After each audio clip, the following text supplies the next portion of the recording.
The latest Brexit drama centres on Prime Minister Theresa May, the UK and EU hoping for hints of progress, an ill-fated dinner in Brussels and Machiavellian intrigue.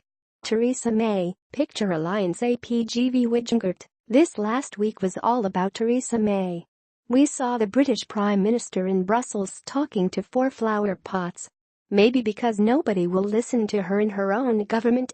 Or was she silently praying to the god of small things to make her horrible day, the awful EU summit and the whole dreadful Brexit thing go away? Maybe May was considering quitting politics entirely, just getting up and leaving for a quiet life in the country with husband Philip. But as the dutiful daughter of a clergyman, she stayed the course. History will decide whether she did herself, her country and the rest of us a favor or not. This was the week of the summit meeting, where the EU and Britain were slowly getting hints of progress in the Brexit talks, with the hope of making enough headway by Christmas. Member states gave the green light for internal talks about the possible nature of a future deal. That was almost no news disguised as moderately good news. Loose talk or Machiavellian intrigue. Too much talk seems to be one of Brussels' problems. When May invited herself to dinner last week in the EU capital, it was clear what she wanted from Commission Chief Jean-Claude Juncker. It was a last-ditch attempt to sway him and to move the Brexit talks to phase 2, future relationship. During dinner, however, Juncker moved nothing but salt and pepper across the table. Life is not that simple. Juncker and May in Brussels, Getty Images AFP Dunand. It all seemed so friendly between Juncker and May. Much more fun than this failed bit of personal diplomacy was the aftermath. The German weekly Sonntagspost newspaper wrote about the evening in worrying detail. May looked anxious, despondent and discouraged, it reported, and she was pleading for help, had rings under her eyes, and seemed very tired. The likely source of the reporting was quickly identified. It could be none other than Juncker's Eminence Grisson German cabinet head, Martin Selmayr, who had leaked these telling details. But Selmayr reacted furiously. "I deny that we leaked this, that Juncker ever said this, and that we are punitive on Brexit," he said. "It's an attempt to frame the EU side and undermine talks." Selmayr is rumored of having a track record of leaks. He is suspected to be the source of the harsh comments Juncker made at similar dinner with May in London earlier in the year that went public. If he did it once, would he not do it again?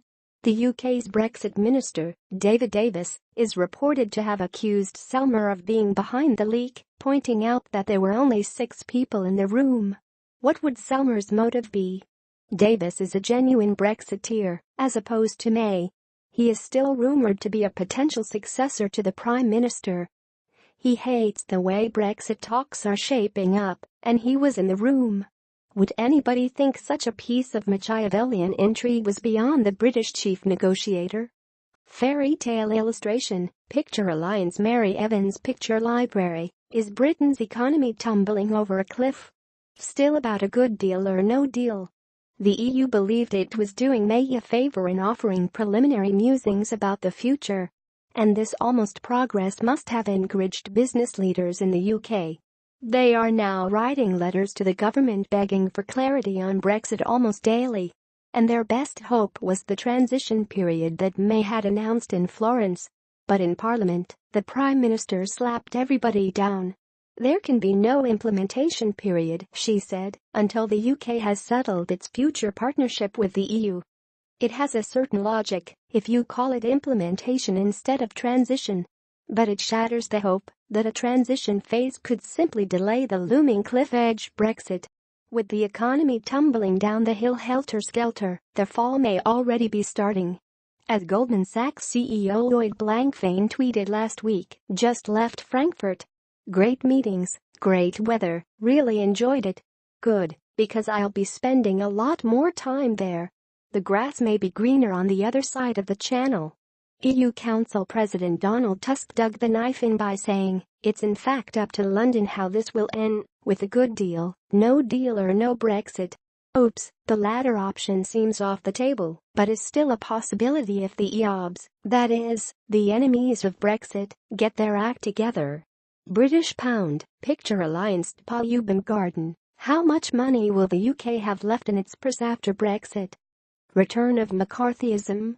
Astonishing in its blatancy is a letter the Tory MP Chris Heaton-Harris wrote to all British universities, asking for the names of professors teaching European affairs, with particular regard to Brexit.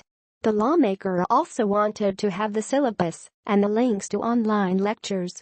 Academics reacted furiously, calling it a sinister attempt to bring back the thought police and McCarthyism.